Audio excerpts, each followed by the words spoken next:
Bonjour mes élèves, j'espère que vous allez bien. Donc, pour aujourd'hui, Inch'Allah, donc on va terminer notre chapitre concernant l'hérédité.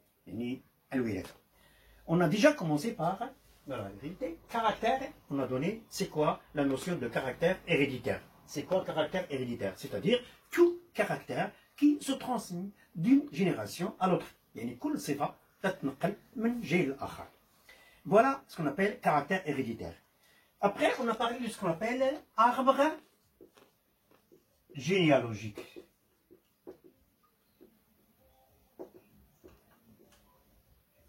شجرة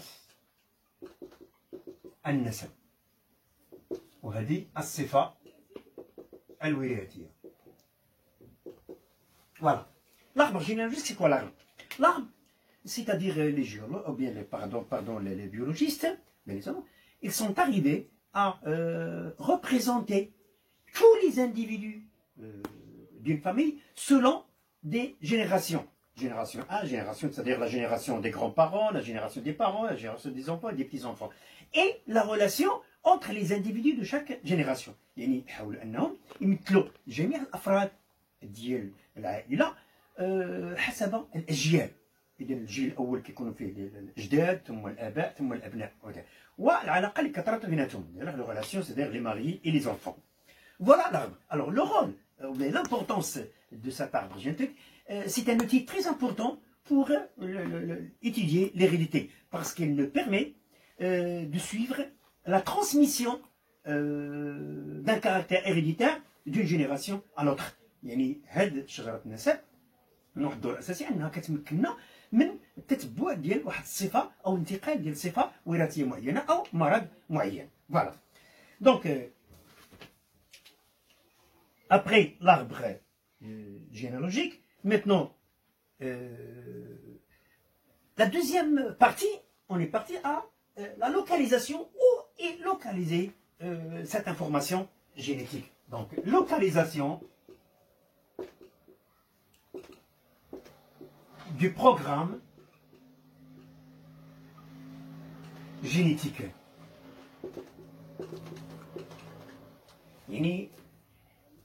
Où est localisé ce programme génétique qui se transmet d'une génération à l'autre? Alors, on a déjà observé qu'il existe déjà des expériences ont été réalisées, on a déjà expliqué ces expériences-là, et on a conclu quoi? Que l'information, ou bien le programme génétique, il est localisé à l'intérieur du noyau de la cellule. Hein? Donc, à l'intérieur du noyau de la cellule. Souvenez-vous bien de la vache qui a des taches noires et des taches blanches, et la vache rouge. Hein? Donc, on a obtenu un veau qui ressemble à la vache qui a donné le noyau, et pas à la vache qui a donné tout simplement la membrane cytoplasmique et le cytoplasme. Donc, ils ont conclu quoi? Donc, l'observation microscopique de la cellule montre que le noyau présente des filaments qu'on appelle chromosomes. Assez brillettes. Donc, si le programme génétique est localisé à l'intérieur du noyau, c'est-à-dire ce sont les chromosomes qui portent cette information, ou bien ce programme génétique. Donc le programme génétique est localisé dans le noyau, mais il est porté par les chromosomes. يعني أن هذا البرنامج الوراثي من خلال التجربة الأولى تبين على أنه يوجد في النواة، وبما أن النواة كتكون من خوات ديال الصبغيات، إذا هذه الصبغيات هي اللي كتحمل البرنامج الوراثي. Maintenant, donc, après. Alors, maintenant, on parle de la carte chromosomique chez l'homme, ou ce qu'on appelle le karyotype. Alors, à savoir que l'observation montre quoi? Que dans le noyau, dans la cellule, alors, le noyau de chaque cellule de l'être humain, soit chez le sexe masculin, bien le sexe féminin, on trouve 46 chromosomes. 46 chromosomes, c'est-à-dire 23 paires. Mais ils ont observé quoi? Qu'il existe des chromosomes qui se ressemblent. Alors, si ces chromosomes qui se ressemblent, on les appelle des chromosomes homologues. Chromosomes homologues. يعني سبغيات متماثلة. سبغيات متماثلة. Donc, dans le noyau, il existe des chromosomes qui se ressemblent, qui sont identiques, ils ont la même forme et elles ont le même contenu. يعني سبغيات عندها تقريبا نفس الشكل، عندها نفس الشكل، نفس المكونات، كنسميوها سبغيات متماثلة. Donc, ils ont essayé de représenter ces chromosomes par paire, hein, par paire, c'est-à-dire par paire de chromosomes homologues. Voilà, donc ils ont obtenu quoi? Voilà, par exemple, et ils sont numérotés, ces chromosomes-là. Alors, chaque paire est numérotée. Donc, de 1, 2, 3, 4, 5, 6, 7, 8, 9, 10, 11, 12, jusqu'à 23. 23 paires. Donc, mais ici, on représente par exemple les chromosomes homologues. C'est-à-dire, voilà deux chromosomes dans la cellule qui se ressemblent. Voilà ici encore deux chromosomes qui se ressemblent. Hein? Deux autres chromosomes. Ainsi de suite. Donc, on a essayé de regrouper, ou bien de représenter ces chromosomes sous forme de paires de chromosomes qui sont homologues. يعني يحاولوا أنهم يوضعوا هذه الصبغيات على شكل أزواج متشابهة. Des chromosomes homologues. Donc, à l'exception, donc 48, mais alors, chromosome, à l'exception du chromosome numéro 23. Le couple numéro 23, soit chez la femme, soit chez le sexe masculin, soit chez le sexe féminin. Donc, le couple numéro 23 est différent. Alors, chez la femme, on trouve XX. Le numéro 23, le couple numéro 23, il est nommé XX. Ce sont les chromosomes sexuels. Il y a ce qu'on appelle سبغيات الجنسية. Alors, chez le mâle,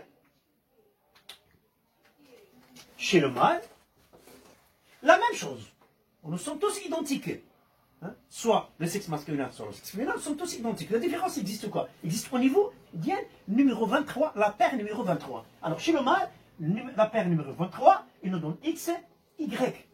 Donc voilà la différence entre la cellule masculine et la cellule féminine. Donc le numéro 23, c'est-à-dire on diffère dans les chromosomes sexuels. Chez la femme, donc la paire numéro 23, elle est XX. Chez le mâle, elle est XY. Alors cette carte, on l'appelle karyotype.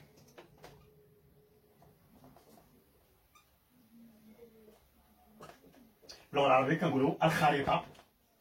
Assez brillant. Voilà, donc j'ai bien expliqué comment on obtient cette carte. C'est par rangement des chromosomes qui sont homologues. يعني الترتيب ديال هاد السبغيات المتماثله لقينا بان كاين 22 paires qui sont homologues et ils se ressemblent chez le mâle et chez la femelle. Allez, la différence, ça existe au niveau de la paire numéro 23.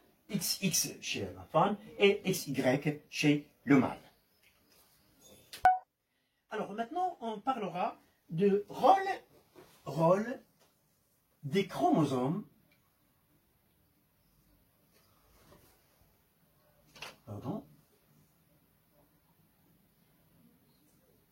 dans la transmission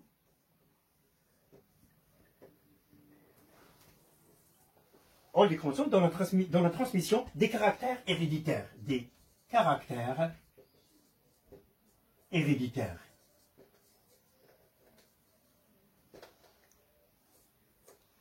Dans la transmission des caractères héréditaires. Alors, répartition des chromosomes. Alors, petit a, répartition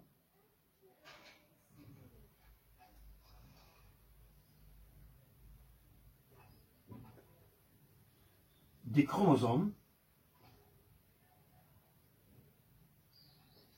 Alors, répartition des chromosomes dans les gamètes.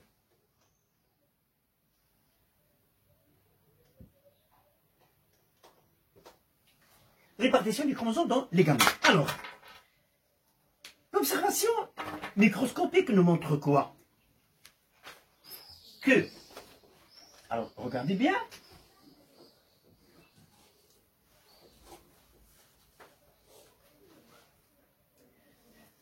Que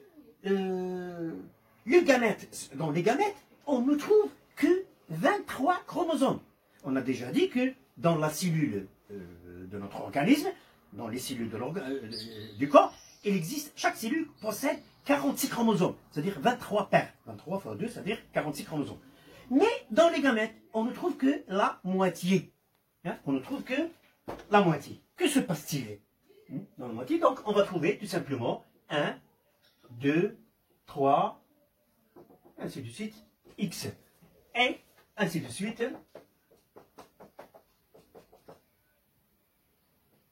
Y. Alors, pourquoi il y a tout simplement 23 chromosomes et ici 23? Alors, au moment de la fécondation, ou bien au niveau, on a déjà observé que les gamètes se forment, ou bien sont produites au niveau des testicules chez le mâle et au niveau de l'ovaire chez la femelle. Alors, que se passe-t-il au niveau de ces glandes-là? Alors, au niveau de ces glandes-là,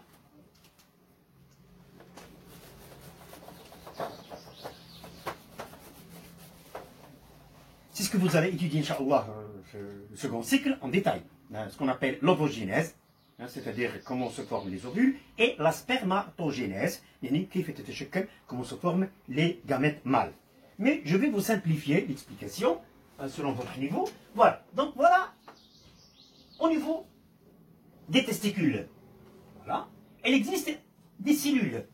Au niveau des testicules, il existe des cellules, ou bien je vais vous montrer de la manière suivante. Voilà, au niveau des testicules par exemple, il existe des cellules. Alors ces cellules-là, dans le tube séminifère, il contient 46 chromosomes. 46, 46, 46. Ce sont les cellules souches. Alors, ces cellules-là, que font-ils? Ils vont se diviser. Ils vont se diviser pour nous donner des cellules à 23. Alors, chaque cellule, il va se diviser. Donc, il y a séparation du chromosome. Les paires de chromosomes, ils vont se séparer. Ils vont donner deux cellules, 23, 23. La moitié. Donc, il y a une division, il y a une séparation des chromosomes homologues. Il y a une et ensuite, chaque cellule, il va se transformer en spermatozoïde avec 23. C'est-à-dire, voilà, 23 paires de chromosomes. Alors, suivez-moi, je vais expliquer d'une autre manière. Voilà la cellule mère. Donc, elle contient 23 chromosomes. Plus, ah oui, 23 paires. Donc, ces 23 paires, il va nous donner des gamètes 23, 23. Chez la femelle aussi, donc, il y a 23 paires, c'est-à-dire 46. Ces 46, ils vont, voilà, le sperme, ils vont nous donner deux ovules, ovules avec 23, ovules avec 23. Vous voyez, chez la femelle, on a le mâle, c'est la femelle. Alors, la femelle, au niveau de l'ovaire, donc les cellules se divisent pour donner, ils se divisent en 23, 23, la moitié, donc c'est séparation. Chez le mâle, chez la femelle, la même chose, au niveau des testicules, les cellules mères, elles vont se diviser, séparation de ces gamètes-là pour donner 23, 23. Donc, 23. La fécondation, quoi? Regardez, la fécondation, c'est l'union d'un gamète mâle et d'un gamète femelle. L'union, cette union, elle va nous donner une cellule de 46 de 23 paires. L'un vient du paternel et l'autre, elle est maternelle. Donc, nos cellules contiennent 23. La moitié vient de la maman et la moitié vient du père. Donc, voilà un œuf de 46 chromosomes qui va nous donner un nouvel individu. Voilà comment se forment les gamètes. Mais, maintenant, regardez bien. Si on observe bien les chromosomes, alors on observe que les chromosomes, ils portent ce qu'on appelle des gènes. Donc, chaque chromosome, il porte plusieurs gène. Mais vous voyez, donc, voilà les deux chromosomes, les deux paires qui se ressemblent. Donc, ils portent le même gène, hein, à la même place. Donc, voilà. Donc, c'est quoi un chromosome? C'est un ensemble de gènes. Et chaque gène est caractéristique, ou bien il porte une information d'un caractère bien déterminé. يعني السبغيات هي مجموعة من واحد المورثات، وهذه المورثات اذا كتوجد على كل مورثه كنلقاوها تقريبا كتوجد على صبغيين متماثلين وعندها في نفس المكان. هاد الصبغيات المورثات كل مورثه كتحمل واحد الخبر اللي هو مسؤول على واحد الصفه معينه. هنا فوالا دي زيكزامبل. لو فاكتور ريزوس. D'abord je commence par C. Voilà, c'est le gène qui détermine les groupes sanguins. Hein, on parlera ultérieurement. Donc c'est le gène qui détermine les groupes sanguins. Vous savez bien qu'il existe 4 groupes sanguins. A, B, AB et O. Donc on parlera ultérieurement. Le facteur, ce facteur-là, il accompagne certains groupes sanguins. Chez certaines personnes, il possède le groupe A par exemple et en D résiste plus. C'est-à-dire, il possède un facteur supplémentaire. Le facteur A, donc, il est porté. Alors le facteur rhésus, il est porté par le chromosome 1. Le facteur qui détermine les groupes sanguins, il est porté par le chromosome numéro 9. Une maladie, la mucoviscidose. Alors on parlera, c'est quoi la mucoviscidose? C'est une maladie qui attaque les voies respiratoires, les voies digestives.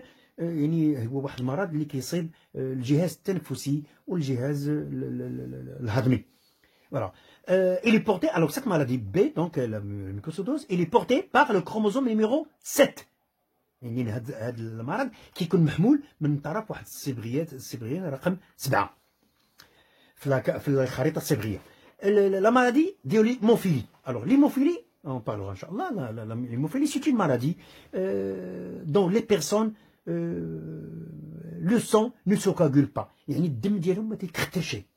Le problème, il a une relation avec un gène muté, يعني واحد المورثة اللي كيوقع فيها واحد التغيير, et donc il sécrète des substances anticoagulantes اللي كتمنع التختر ديال الدم. Donc c'est une maladie héréditaire. La masculinité, يعني الذكورة, donc voilà, c'est le chromosome Y qui détermine le sexe. On parlera, Inch'Allah, après. L'éclairage. Oui. Alors, d'abord, maintenant, je vais vous donner un exemple, s'il vous plaît, suivez-moi bien pour bien comprendre, parce que c'est pas facile, hein? C'est un niveau un peu supérieur. D'abord, certaines maladies héréditaires, ils sont liées au chromosome sexuel. يعني بعض الأمراض الوراثية مرتبطة بالصبغيات الجنسية. L'exemple de l'hémophilie, de مرض l'hémophilie. الاشخاص اللي عندهم عدم تختر ديال الدم. Alors voilà une femme qui porte la maladie. Donc la maladie, donc on a dit que si le chromosome l'hémophilie, donc il est porté sur le chromosome numéro par le chromosome X. Voilà la femme XX, voilà, et le mâle,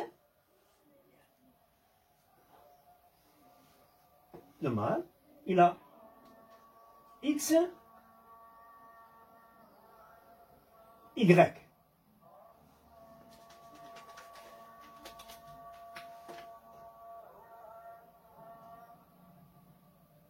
Voilà, donc,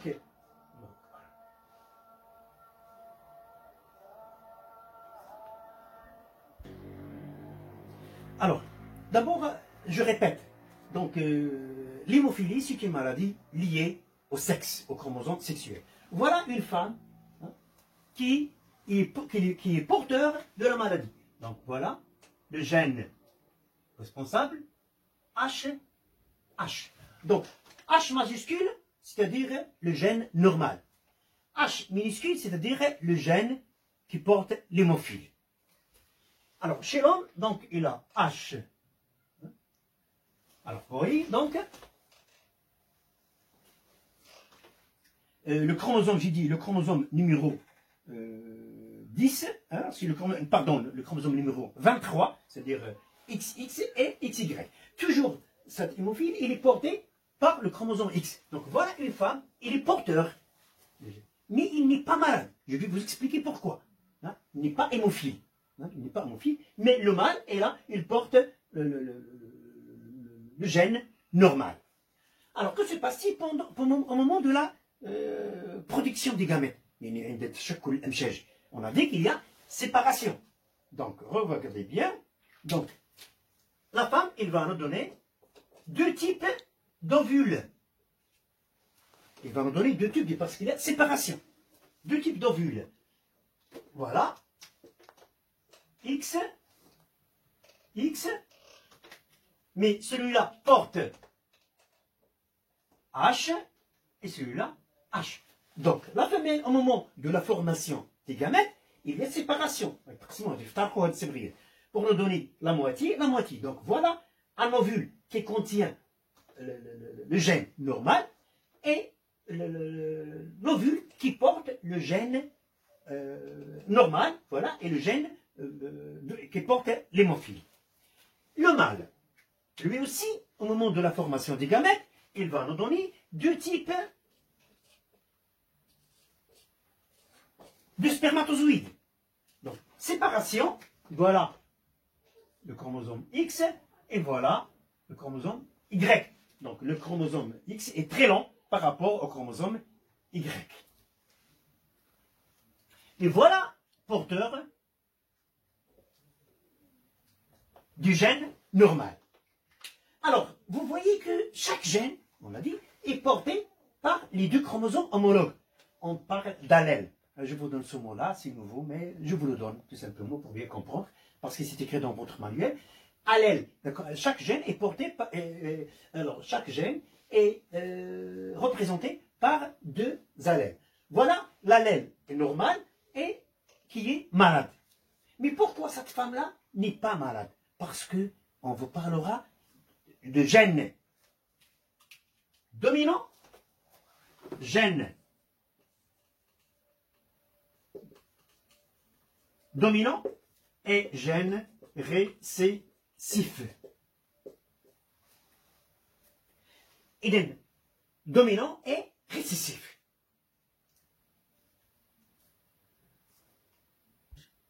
Alors, c'est quoi dominant? C'est-à-dire, regardez, pourquoi cette femme n'est pas malade? Parce que ce gène-là, c'est lui qui commande. Hein? C'est lui qui a le pouvoir le plus fort. Donc, celui-là, il est très faible devant celui-là. Donc, c'est pour cette raison que la femme, il est porteur, mais il n'est pas malade. Il est là, مورثات اللي هي سائدة اللي متحكمة والسائدات والمورثات اللي هي ضعيفة كتسمى متنحية. دونك هنا سائد دومينون سائد وهنا كنقول باللغة العربية متنحي. دونك gène dominant qui domine et récessif qui est très faible. Chez la femme, il est porteur. Mais l'autre gène qui est normal, c'est lui qui commande, il est dominant, donc pas d'apparition de la maladie. Chez le mâle, le gène est normal. Alors regardez maintenant, que se passe-t-il après le mariage? Après le mariage, si par exemple, voilà le premier croisement qui peut être. Donc on obtient une cellule, regardez bien, qui contient H, donc X, avec X qui vient du mâle. Voilà un spermatozoïde qui porte X, et voilà un ovule qui porte le chromosome X. Donc ici XX, donc c'est quoi? C'est alors donc le chromosome XX avec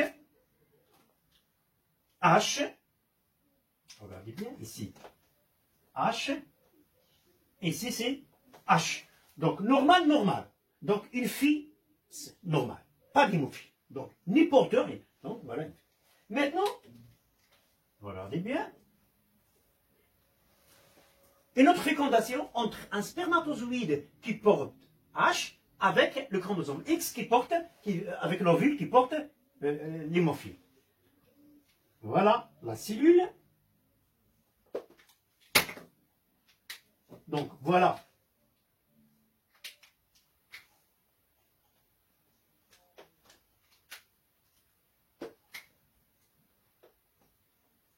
Donc, ici, H hémophile et H normal. Donc, c'est une fille aussi, mais qui est normale, qui n'est pas malade, mais elle est porteur. Donc, porteur de la maladie, il est hamila, مورثة ديال الهيموفيليا ولكن ليست بمريضة. Pourquoi? Je dis toujours parce que celui-là qui commande, ملي كتلقى المورثة السائدة le gène dominant avec le gène récessif, c'est le gène dominant qui commande. Donc, pas de maladie. Maintenant, troisième cas. Regardez bien. Donc, c'est-à-dire, voilà, une deuxième rencontre entre celle-là et celle. Donc, on va obtenir, regardez bien, donc, voilà, et voilà, Y. Ici, donc, l'hémophile, porteur d'hémophile, Y ne porte pas d'hémophile. Regardez bien. Maintenant, c'est un garçon.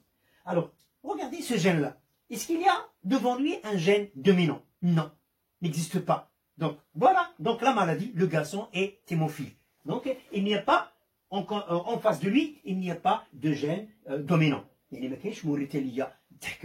Donc, il est libre. Donc, la personne est hémophile. Donc, le garçon est hémophile. Et cette maladie apparaît chez la majorité des garçons. Parce que toujours, le mâle, il donne un chromosome X et la femelle, le mâle, il reçoit de la femelle toujours le chromosome X. Et c'est le chromosome X qui porte la maladie toujours. Donc, malade, hein, hémophile, garçon, garçon, hémophile. Le dernier cas, donc le cas suivant, donc c'est voilà, donc un quatrième cas. Voilà, donc H normal. Donc toujours deux garçons, mais voilà, c'est H. H normal, c'est trop probable, donc il n'est pas mal. Donc trois personnes. Alors, une personne, alors elle est normale, celui-là, c'est une fille qui est porteur, hein, comme sa maman, elle est porteur, mais il n'est pas hémophile. Alors ce garçon-là, puisqu'il y a le gène qui est normal, donc pas de problème. Mais ici, voilà, regardez bien un garçon qui porte sur X normal, gène hémophile, mais ici en face il n'y a pas. Donc voilà. Donc vous voyez bien, donc l'hémophile, ce sont la majorité des garçons qui sont atteints de la maladie. Alors regardez bien, je vais vous montrer maintenant sur le document, sur votre document, voilà, en couleur, ce que j'ai expliqué au tableau, je vais le réexpliquer une deuxième fois. Voilà, une femme, H normal, H hémophile, XX, hein, la femme pour toujours, les chromosomes sexuels, ce sont XX, on parle des chromosomes, on a ici représenté tout simplement les chromosomes sexuels, à savoir qu'il existe 46 chromosomes, 23 paires. Ici, on représente tout simplement la 23e paire XX, يعني ما مكناش جميع الصبغيات خدينا غير الصبغيات الجنسيه في الخليه ديال الام هنايا خدينا غير الصبغيات الذكريه عند لي كروموزوم سيكسويل اكس فوالا اكس y. هنا vous regardez bien un chromosome X porte le gène normal et un chromosome chez la femme porte le chromosome le gène porteur de la maladie hémophile. Donc cette femme, j'ai dit, c'est une femme qui n'est pas hémophile. Pourquoi? Parce que vous voyez, il existe un gène muté, qui a été changé, qui porte la maladie, mais en face de lui, un gène normal. Donc c'est lui qui domine. Donc la maladie n'apparaît pas. Chez le mâle, non, c'est un homme normal, il ne porte pas. Mais les gamètes, regardez, la femme, elle va nous donner deux types de gamètes. أمشاج لينا أمشاج كتقسم au moment de la formation des gamètes الخلايا ديال الأم كتقسم على جوج كتعطينا جوج ديال البويضات. Alors l'ovule qui porte H normal et l'ovule pardon qui porte le gène muté, c'est-à-dire le gène qui porte la maladie. Le mâle, il va nous donner deux types de spermatozoïdes. Un spermatozoïde qui porte X qui porte le H, le gène normal, et Y ne porte pas, hein, pas de gène d'hémophile. Alors, regardez bien. Donc, c'est, voilà, la rencontre entre, voilà, la première œuf qui vient d'un ovule qui porte H normal, avec un spermatozoïde qui porte le gène normal. Donc normal, pas de problème. Fille saine. Ici, H, donc on voit, voilà. Donc ici, l'ovule qui porte H, l'ovule, pardon, la rencontre de, oui, voilà, le spermatozoïde qui porte H, normal, avec l'ovule N. Donc, c'est une fille porteuse de l'hémophile, mais n'est pas malade. parce qu'il existe toujours un gène dominant. دائما كاين واحد المورثه اللي كتحكم هي سائده. دونك الاخرى ما تقدرش عندها المرض ولكن حامل. وهذا هو اللي كيكون خطير في بعض الاحيان غادي نتحدثوا عليه ان شاء الله في الزواج ديال الاقارب. يعني لي بارون نو بورتو با دو مالادي غير ناباري شي لي بارون ما كتبانش عندهم حتى حاجه ولكن كتضر اشياء عند الابناء. فوالا. هنا on parle toujours de caractère dominant et caractère récessif. المورثه السائده والمورثه المتنحيه. Et la même chose. Donc vous voyez ici, lorsque le garçon reçoit un ovule, ou bien il est en contact avec un ovule qui porte H, voilà, ovule qui porte H, et Y qui ne porte rien, donc le garçon est malade. Pourquoi? Donc regardez bien, ce gène H, qui est hémophile, n'est pas, ne trouve pas un gène complémentaire dominant, donc il n'existe pas. Donc la maladie apparaît chez le garçon. Voilà. Maintenant, je vais vous expliquer, je vais compléter l'explication. On a déjà expliqué. Vous savez bien, on va montrer ici la fécondation, la détermination du sexe. Ça, on l'a déjà compris d'après les premières explications. C'est que la femme ne donne que 2 types d'ovules. Et la femme ne donne que 2 types d'ovules. إذا المرأة ما كتعطينا إلا جوج ديال نوع واحد ديال البويضات كلهم XX. Parce que la femme porte dans ses ovules, il ne porte que les chromosomes XX. Par contre, le mâle, il nous donne 2 types de spermatozoïdes. Les spermatozoïdes de type X et les spermatozoïdes de type Y. Si la rencontre entre un ovule X et un spermatozoïde X, donc ça nous donne un ovule XX, sexe féminin. Si l'ovule X est en contact avec la fusionné avec un chromosome qui porte le chromosome Y, avec un spermatozoïde pardon qui porte le chromosome Y, il s'agit alors dans la cellule on trouve XY, c'est-à-dire il s'agit du sexe masculin. Donc celui qui détermine le sexe, c'est le mâle. C'est pas c'est pas la fille. Alors auparavant pas mal de divorces. Alors le mâle, certaines fois, il essaie de divorcer, ou bien de divorcer sa femme, et pourquoi? Parce qu'il ne lui donne que des filles. Mais actuellement, la science a prouvé que c'est le mâle qui décide, décide le sexe. Est-ce que c'est le sexe? Ce sont les spermatozoïdes qui déterminent le sexe. S'il s'agit d'un chromosome, parce que le mâle, il donne 2 types de spermatozoïdes. Si le spermatozoïde est X, donc il va rencontrer XX, c'est la femme. Si le spermatozoïde est Y, de type Y, donc s'il rencontre l'ovule, il va nous donner XX, XY. Donc يعني الزوج أو الذكر هو اللي كيحدد الجنس، حيث هو عنده 2 أنواع ديال الصبغيات، عنده الصبغيات عنده صبغيين جنسيين X و Y. أما الأنثى ما عندها إلا صبغيين XX. وبالتالي فالزوج هو اللي كيحدد الجنس. Donc je vais arrêter à ce niveau-là. Donc je vais continuer la séance prochaine, Inch'Allah.